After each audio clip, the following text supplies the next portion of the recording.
Bonjour, bienvenue à vos semaines juridiques avec le cabinet d'avocats Landau Associés par VK. Dans quelques minutes, nous parlerons responsabilité pénale avec l'observatoire de la SMACL, mais tout de suite, les brèves de la semaine.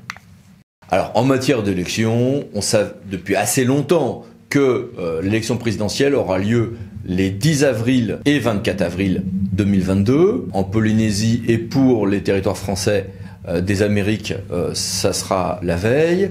Et que législative, ce sera le 10 et 19 juin 2022. Pour l'élection présidentielle, un décret du 26 janvier 2022 nous le confirme, et vous allez me dire, bah oui, mais ça percute les périodes de vacances dans l'Hexagone. Oui, mais c'était ça où percutait le dimanche 1er mai. Bon, voilà. Quelques spécificités, quelques détails à voir ici. Et évidemment, sont lancés les parrainages, et pour les parrainages, comme pour quelques autres éléments, le Conseil constitutionnel a lancé un site dédié, dont voici l'adresse.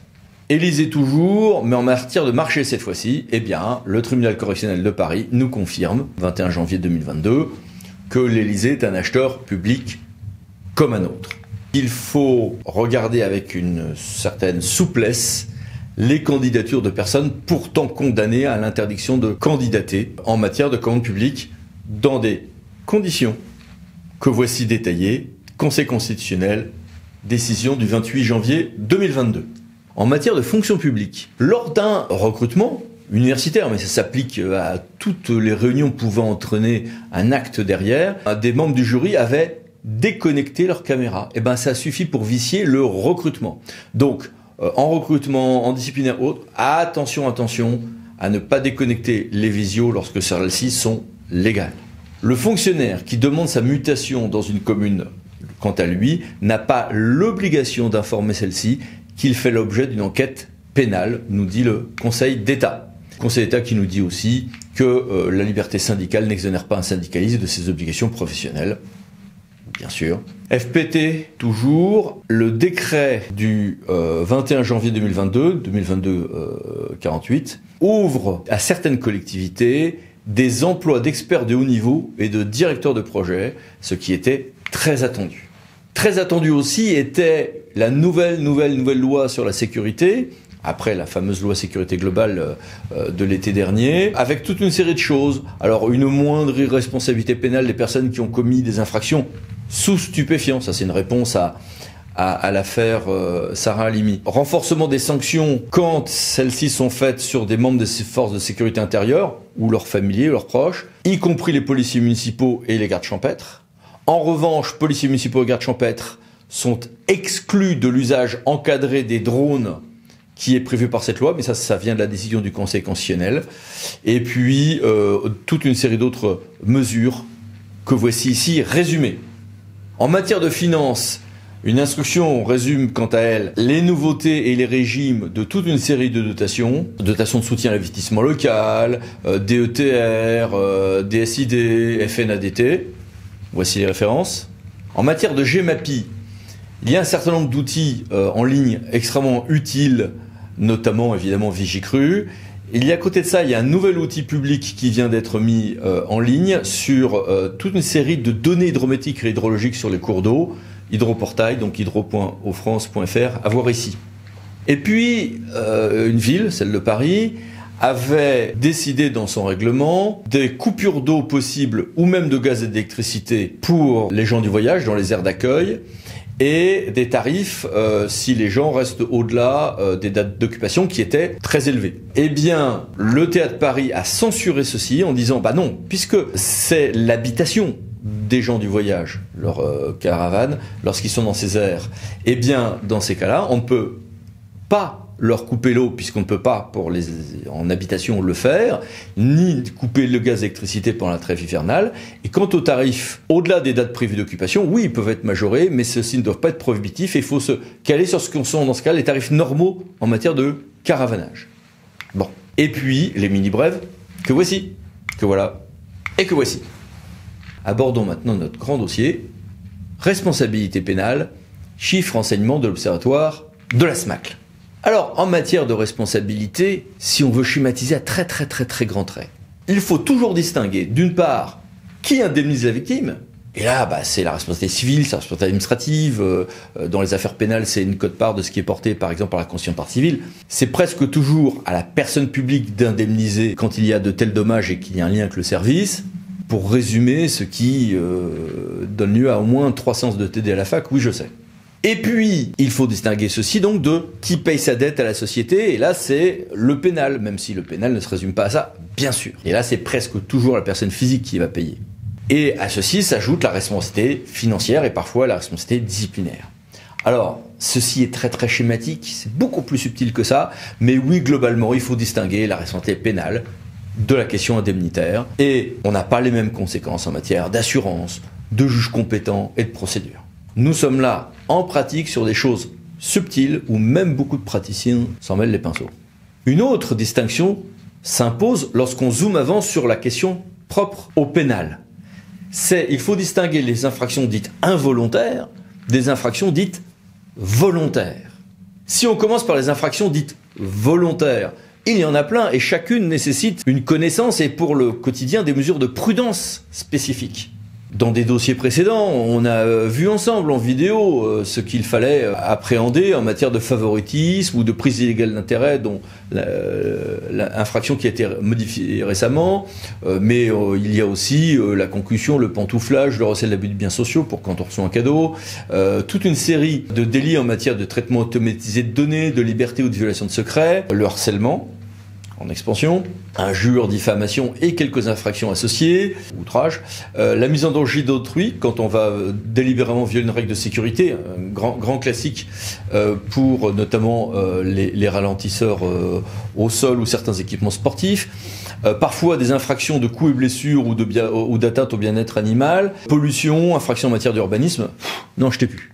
Et à côté de ça, il y a les infractions involontaires, qui en pratique sont surtout des homicides et blessures par imprudence et certains cas de pollution. Et là, on a, depuis la loi du 10 juillet 2000, loi Fauchon, une grille de lecture.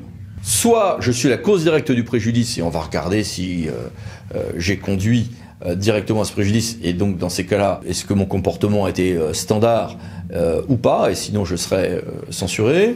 Si je suis en causalité indirecte du préjudice, on va distinguer.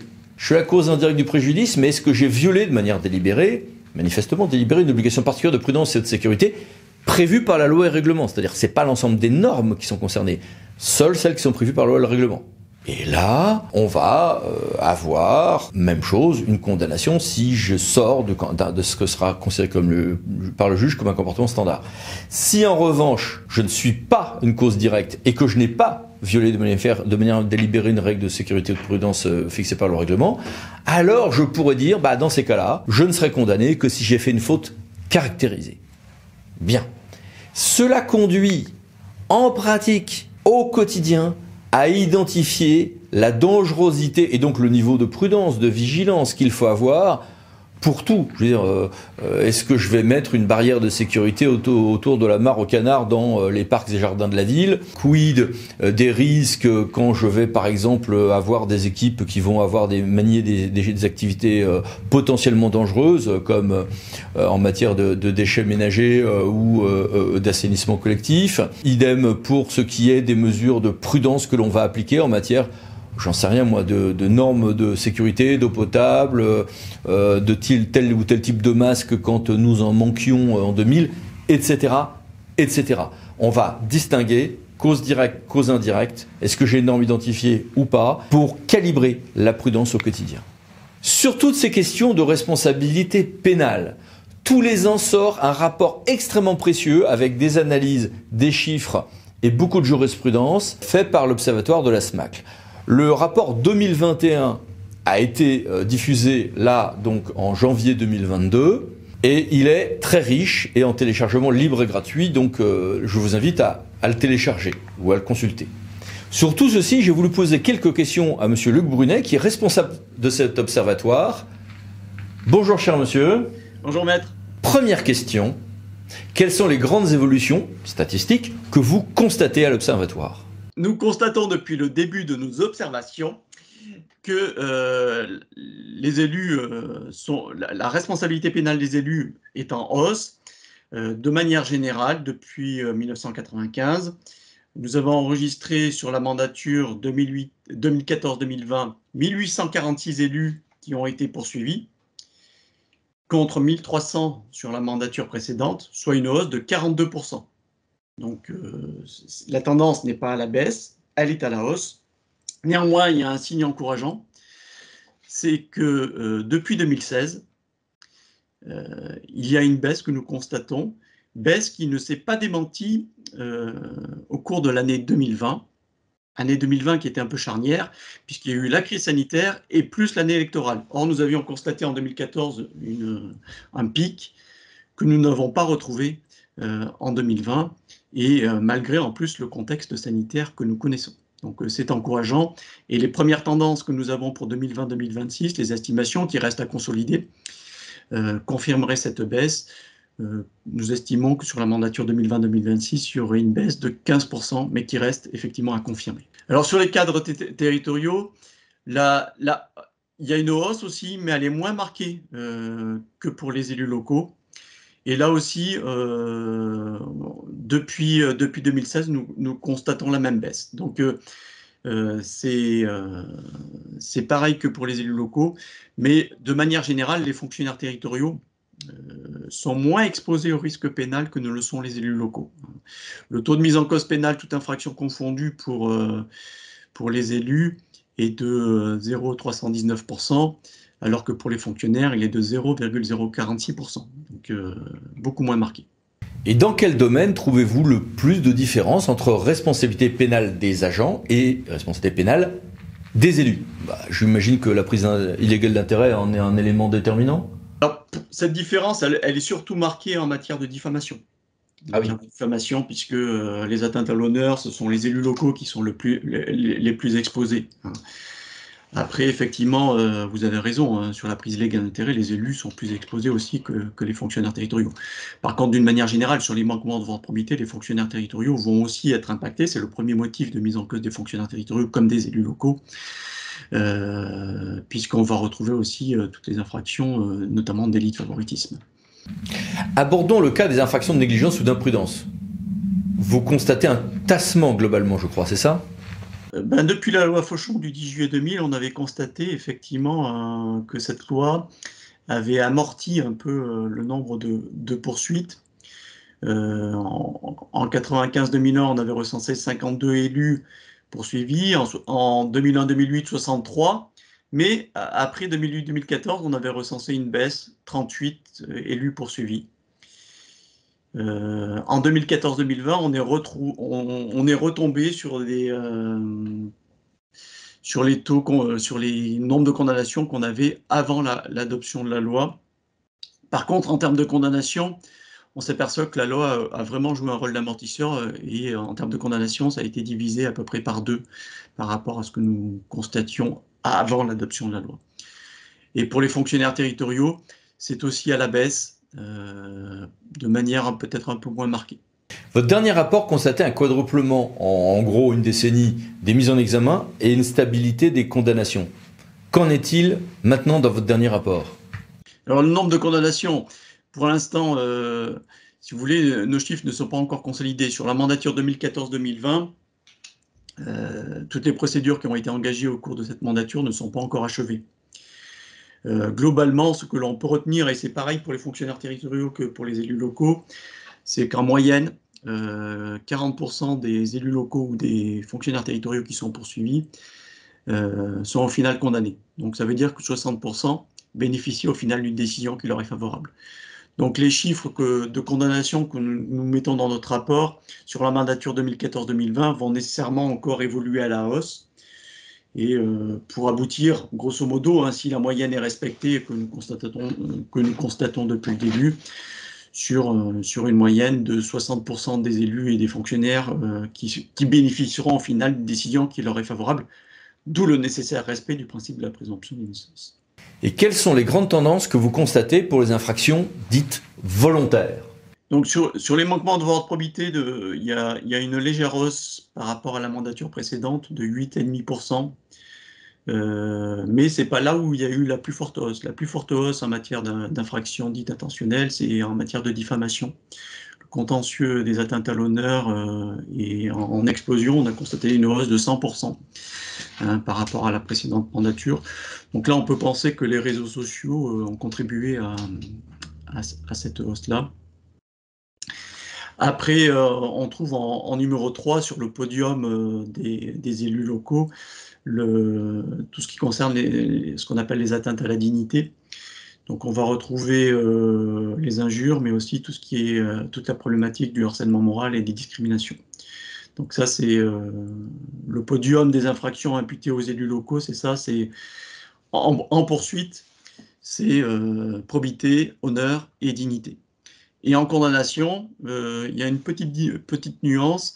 On retrouve les atteintes à la probité en premier, les atteintes à l'honneur en deuxième, et en 3 arrivent les atteintes à la confiance, tout ce qui concerne les fautes en écriture. Donc, qui sont souvent des infractions connexes au manquement au devoir de probité. Et pour finir, avez-vous quelques conseils à prodiguer ? Sur les conflits d'intérêts, il faut être particulièrement vigilant.